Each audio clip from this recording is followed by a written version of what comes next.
Kopassus หรือกองบัญชาการหน่วยรบพิเศษคือหน่วยรบพิเศษของกองทัพบกอินโดนีเซียที่จะมีหน้าที่ภารกิจพิเศษต่างๆเช่นการรบโดยตรงสงครามแบบไม่เป็นทางการการก่อวินาศกรรมการต่อต้านการก่อความไม่สงบการต่อต้านการก่อการร้าย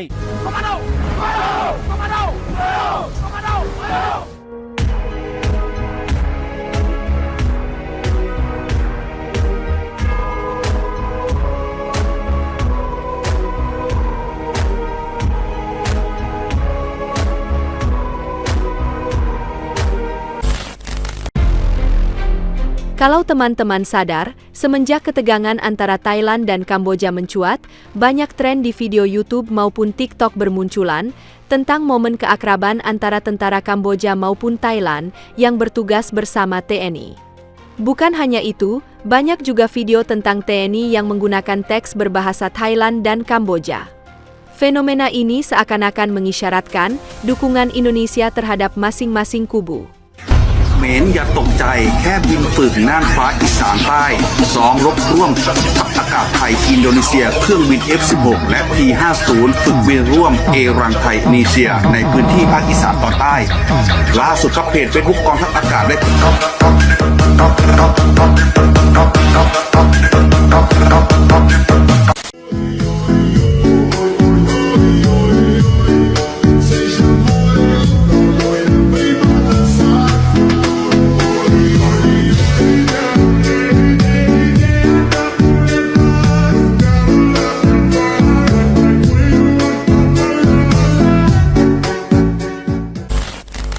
Di tengah panasnya konflik perbatasan Thailand-Kamboja, dunia justru dikejutkan dengan pemandangan yang tak biasa. Alih-alih saling curiga, rakyat kedua negara ini malah ramai memamerkan foto bersama Tentara Nasional Indonesia. Momen itu viral di media sosial, lengkap dengan caption penuh hormat. Aneh? Tidak, jika tahu bagaimana TNI jadi simbol tenang di tengah prajurit yang berhadapan moncong senjata. Fenomena yang terjadi di lapangan justru menghangatkan hati. Dari misi pengamatan dan latihan gabungan, beredar foto prajurit Indonesia berdiri akrab dengan tentara Thailand maupun Kamboja. Bukan dalam ketegangan, tapi suasana bersahabat.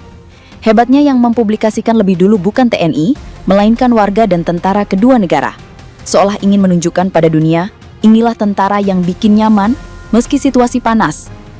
Postingan-postingan itu menyebar cepat di TikTok, Instagram, hingga forum militer. Dari caption sederhana seperti tentara yang menenangkan, sampai sebutan saudara dari Indonesia, semua bernada positif. Tidak ada kesan menggurui atau menakut-nakuti, justru muncul tren tak resmi. Siapapun yang punya foto bareng TNI, entah di latihan atau patroli, merasa seperti punya medali kehormatan. Mengapa bisa begitu? Jawabannya ada pada 3 hal. Pertama, netralitas. TNI datang tanpa bendera politik, tanpa misi menyudutkan salah satu pihak. Kehadirannya bukan untuk mengatur, tapi memastikan semua berjalan aman. Sikap ini langka, apalagi di dunia militer yang biasanya syarat kepentingan. Netralitas ini membangun rasa percaya yang mahal harganya di tengah situasi panas. Kedua, reputasi TNI di mata internasional. Dari Lebanon, Sudan, Kongo, sampai Mali, prajurit Indonesia sudah teruji di misi perdamaian PBB. Pengalaman inilah yang membuat mereka piawai membaca situasi, tahu kapan harus tegas, kapan harus ramah. Di forum militer, TNI dikenal sebagai pasukan yang bisa masuk ke lingkungan asing tanpa menimbulkan gesekan, sesuatu yang tak semua negara mampu lakukan. Ketiga, karakter khas yang lahir dari budaya Indonesia. Tegas tanpa arogan, disiplin tapi tetap ramah. Prajurit kita bisa bercanda di sela tugas tanpa kehilangan wibawa. Bagi rakyat Thailand dan Kamboja, sifat ini membuat TNI terasa seperti teman lama yang kebetulan memakai seragam. Itulah yang memudahkan interaksi, bahkan di daerah yang biasanya alergi terhadap pasukan negara lain. Efeknya melampaui sekadar patroli atau latihan. TNI jadi soft power Indonesia di Asia Tenggara. Bukan karena jumlah tank atau jet tempur, tapi karena kemampuannya membangun rasa aman dan hormat. Kehadiran mereka menjadi perekat, bukan pemicu ketegangan. Dalam jangka panjang, inilah investasi diplomasi yang nilainya jauh melampaui biaya operasional militer. Tak heran, di banyak negara ASEAN, nama TNI lekat dengan citra penengah yang bersahabat. Dari Filipina hingga Timur Leste, kisah-kisah positif ini menyebar dari mulut ke mulut, dari unggahan ke unggahan. Dan saat konflik Thailand-Kamboja kembali memanas di 2025, refleks rakyat kedua negara tetap sama, mengangkat TNI sebagai simbol netralitas yang bisa mereka percaya. Perlu diingat, netralitas TNI di konflik ini bukan berarti pasif. Prajurit Indonesia tetap membawa keahlian tempur kelas dunia, lengkap dengan prosedur keamanan yang ketat. Bedanya, mereka memilih membangun suasana aman sebelum menunjukkan kekuatan. Ibarat wasit di pertandingan sengit, TNI memastikan aturan ditegakkan, tapi tetap menjaga agar pemain tak merasa dipermalukan di depan penonton. Kisah ini mengingatkan pada operasi TNI di Lebanon bersama UNIFIL, di mana prajurit kita bukan hanya menjaga pos, tapi juga berbaur dengan warga lokal. Pendekatan yang sama diterapkan di Thailand dan Kamboja, ngobrol dengan penduduk, membantu logistik, bahkan mengajar anak-anak setempat. Aktivitas sederhana ini memperkuat citra bahwa TNI bukan hanya tentara, tapi juga tetangga baik. Latihan gabungan pun menjadi ajang mempererat kepercayaan. Di beberapa momen, prajurit Kamboja dan Thailand berlatih manuver taktis bersama TNI, saling bertukar pengalaman tanpa rasa canggung. Mereka belajar taktik dari Indonesia, dan sebaliknya, TNI menyerap informasi medan dari pasukan setempat. Pertukaran ini bukan cuma soal teknik militer, tapi juga saling memahami budaya dan bahasa. Di media sosial, momentum ini semakin hidup. Video prajurit TNI mengajari teknik bongkar pasang senjata kepada tentara muda Kamboja menuai ratusan ribu tayangan. Begitu juga potret TNI membantu menyiapkan peralatan komunikasi untuk pasukan Thailand. Semua ini jadi simbol bahwa kerja sama lintas batas bisa terjadi bahkan saat hubungan politik di atas kertas sedang dingin. Tentu saja, peran ini mendapat dukungan penuh dari pemerintah Indonesia. Presiden Prabowo Subianto menegaskan bahwa misi TNI di luar negeri adalah bagian dari diplomasi pertahanan, bukan campur tangan politik. Pesan ini penting agar negara-negara tetangga tetap melihat Indonesia sebagai mitra damai, bukan ancaman. Strategi ini sekaligus menjaga nama baik Indonesia di forum ASEAN. Kepercayaan ini bukan muncul tiba-tiba. Sejak dekade lalu, Indonesia konsisten mengirimkan pasukan penjaga perdamaian ke berbagai titik rawan konflik dunia. Rekam jejak positif ini menjadi modal besar saat TNI hadir di Thailand, Kamboja. Bagi prajurit setempat, melihat bendera merah putih di seragam TNI berarti ada pihak yang datang untuk membantu, bukan menguasai. Selain itu, faktor budaya memainkan peran penting. Indonesia, Thailand, dan Kamboja sama-sama berada di Asia Tenggara dengan kedekatan nilai, tradisi, dan tata krama. TNI memanfaatkan kesamaan ini untuk berinteraksi tanpa hambatan. Sapaan ramah, senyum tulus, dan bahasa tubuh yang bersahabat membuat kesan pertama langsung positif, bahkan sebelum misi dimulai secara resmi. Ada yang menarik nih. Kenapa pasukan khusus Kamboja bisa bahasa Indonesia dan teriakan komando ke Pak Prabowo Subianto? Peki komando bergema saat menyambut Bapak Prabowo Subianto. Kunjungan Bapak Prabowo Subianto ini disambut langsung oleh Komandan Komando Pasukan Khusus Kerajaan Kamboja, Batalion Para Komando Kamboja. Disambut oleh Letjen Chap Pek Day dan jajarannya. Letjen Chap merupakan salah satu perwira yang dilatih oleh Bapak Prabowo Subianto di Korps Komando Pasukan Khusus. For your information, para komando adalah pasukan khusus kerajaan Kamboja. Ya, kalau di Indonesia kira-kira seperti Kopassusnya. Dalam sejarahnya, Batalion Para Komando Kamboja dimulai pada saat Maret 1972.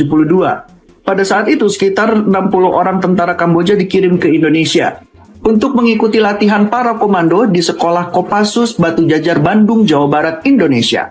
Sedangkan kerjasama pertahanan antara Indonesia dan Kamboja sendiri sudah dimulai sejak tahun 1970. Selama pelatihan berlangsung, para peserta mendapatkan pelatihan langsung dari para instruktur Kopassus TNI Angkatan Darat.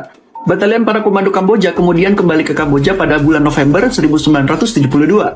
Hingga saat ini, pasukan khusus Angkatan Darat Kamboja mengenakan baret berwarna merah mirip seperti yang dimiliki oleh Kopassus TNI AD. Selain itu, sejumlah corak loreng seragam mereka mengadopsi dari Kopassus TNI AD. Hal tersebut merupakan bentuk penghormatan mereka terhadap Kopassus TNI AD. Nah, dari pelatihan itulah pasukan khusus Kamboja bisa beberapa kosakata bahasa Indonesia. Apalagi salam komando yang merupakan salam wajib dari bawahan ke atasan di Kopassus. Halo guys, dan halo buat teman-teman di luar negeri, negara Indonesia, negara Malaysia. Oke, hari ini saya mau jelasin tentang negara Kamboja kenapa bisa perang sama negara Thailand. Dari dulu, udah lama banget negara Kamboja nggak pernah mau cari masalah ke negara Thailand dan negara lain-lain. sedangkan kita sudah diri banget. Negara kami itu kecil, cuman mau aman doang bosku semua, dan gas harus ngerti dan jangan salah paham. Kalau udah salah paham tuh cari tahu dulu bosku, saya mohon ya. Saya semoga negara Malaysia boleh paham juga karena bahasa Indonesia mirip sama Malaysia, oke? Jadi semoga bosku semua dengar dulu. Negara Kamboja nggak pernah mau perang dari dulu. Kepala negara kami selalu kasih tahu kita ada masalah apa-apa, sabar jangan cari masalah ke orang lain. Itu kepala negara kami dari dulu kasih tahu rakyatnya gitu. Karena negara kita ini kecil dan belum maju banget, jangan mau cari masalah ke siapa-siapa. Kita hidup kayak kita biasa, yang penting aman. Tapi Thailand yang nggak mau, Thailand yang mulai duluan. Masa suruh Kamboja tahu, misalnya satu hari nanti perang parah, kita ada persen kecil banget menang. Karena negara kita ini kecil, kita nggak mau cari masalah dengan siapa-siapa. Yang mulai dulu ke Thailand. Thailand yang mulai dulu bosku, harus mengerti dan mohon jangan salah paham dulu. Kalau mau tahu tentang negara Kamboja gimana tuh mohon cari tahu dulu bosku. Jangan bikin video biar cuman mau like and mau share and mau viral doang. Bikin video langsung bilang Kamboja yang mulai duluan. Kesian Kamboja. Negara yang paling kecil dan kena fitnah lagi. Sakit hati banget. Negara Kamboja tuh banyak banget, Muslim juga banyak. Negara Indonesia Muslim juga, semoga ngerti. Orang negara Muslim nggak pernah mau cari masalah dengan orang lain kan? Ya sama. Di Kamboja juga banyak Muslim, paling 50% juga Muslim tau. Kesian. Jadi jangan percaya banget ke fake video di Thailand kuat pura banget. Kalau kalian nggak percaya, kalian bisa lihat video satu lagi yang saya baru post tadi. Lihatlah, bikin video drama kayak pura dia tuh kena perang dulu, padahal Kamboja udah minta ya, karena walaupun dia udah mulai duluan, Kamboja tetap minta. Mohon jangan berang, karena yang mati itu rakyat yang mati. Udah bilang stop, dia nggak mau stop. Udah tidur jam 4 pagi, boom, jam 4 pagi, boom. Dia nggak perang siang, dia perangnya saat kita tidur. Maksudnya apa? Sedangkan Kamboja nggak ada timbak apa. Kita tuh tunggu lihat bang, kayak kalau Thailand timbak baru jaga diri kan, jaga rakyat kan, masa kasih timbak rakyat mati? Nggak mungkin kan?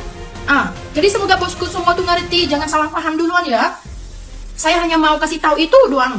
Sedangkan sedih banget sekarang, sedih banget. Sedangkan negara yang kena orang timbak duluan, perang duluan, tapi kena fitnah. Negara kami yang berang duluan. Sakit hati bosku, sakit hati banget.